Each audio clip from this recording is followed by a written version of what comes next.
Yeah. Was there anything that was significantly challenging for you? The academics, and I found out now, because now that I've got a couple master's degrees and teach college, being 18 years old, that's what I was focused on. I was trying to find every opportunity to get a rifle in my hands, to get out in the field. You know what I'm talking about. So that's what I focused on, and what I really should have focused on was maybe studying math a little bit more. And I'd get up in the morning at 4:45 in PT. We actually had a sergeant from the Ranger Battalion there, and he ran a program. And so I'd get up in the morning, PT with him, and then I'm falling asleep through class all day. So maybe a little more balance, a little more pragmatic approach to things. It's great that I could do my PT test, but you probably need to pass that math test to graduate. So. And this whole time you're still a National Guard soldier. Yep. So you get done with your NOB year, which is your freshman year in college, and then you go to the infantry course at Fort Benning. That's right, yeah. So you were a heavily indoctrinated individual. Yeah. And I won't say I was thrilled to get those orders at the end of NOB year, go right back to the infantry school. But no, I was, and it was a great experience. And so I was doing National Guard on the weekend. They had a cadet ranger company that this guy from 175 ran, and I do that like every weekend. And so, yeah, not a whole lot of balance going on there.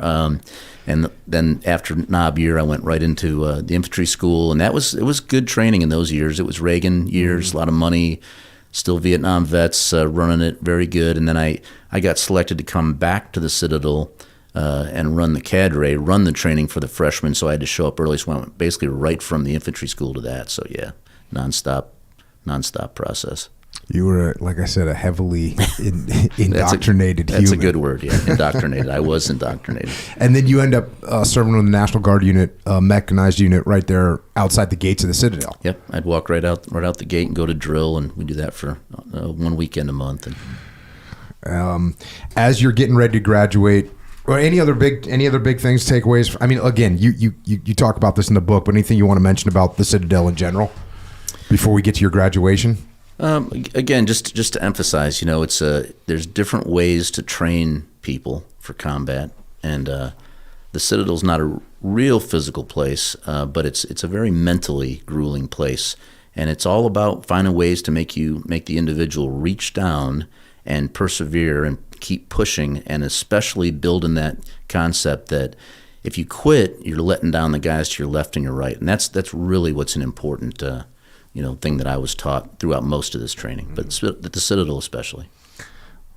So you graduate. When you graduate, I'm going to go to the book here. You say, earlier that year, we had filled out forms to request which branch or job we wanted to enter.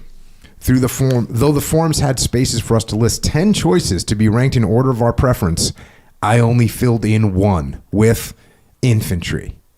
When our branches were posted that spring, to my shock and dismay, I was assigned to the field artillery, a branch I had not requested. Further, it seemed like an unlikely match given my recent struggles with math. I protested using the chain up through the senior Army leadership of ROTC at the Citadel, but to no avail.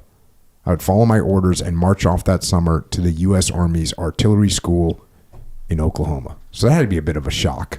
Oh yeah, very shocking. Obviously math wasn't considered when you talk about artillery officers. No math involved there, U.S. Army.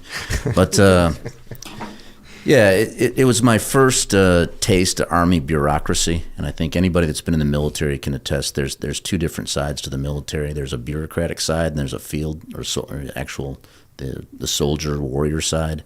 And so this is my first taste of bureaucracy. Just putting pegs in holes is all they were doing, and that's what and so I learned from that, though, as we'll see later on. But yeah, the bureaucracy just stuck me in the artillery. Now, as it turns out, fantastic experience, broadened my mind hugely. I got practical application at math, so I'm actually not too bad at it now, and really enjoyed it, and it gave me a three-dimensional view of the battlefield. But no, I'm an infantryman. I always have been. I mean. And that's one of the things I always tell people that talk to me about the military. I'm like, never let the military tell you what you're going to do. And while you may not, have the maturity and education to know all the aspects of the military, if you're gonna sign up and present that blank check to the military and to the nation, then you should at least do something that you want to do that's going to make you happy, because you're going to sacrifice a lot one way or the other. And so don't do some job that you don't want to do. I mean, you should at least have the job experience, or the pleasure of the atmosphere that you want to have. And so, I mean, I was an infantryman from day one, and so that was what I was called to do. And so I wasn't going to give up on that, and I wasn't going to let the Army tell me. And that was the last time that I let the Army. I didn't go to the Army and tell them what I was going to do, as opposed to them telling me.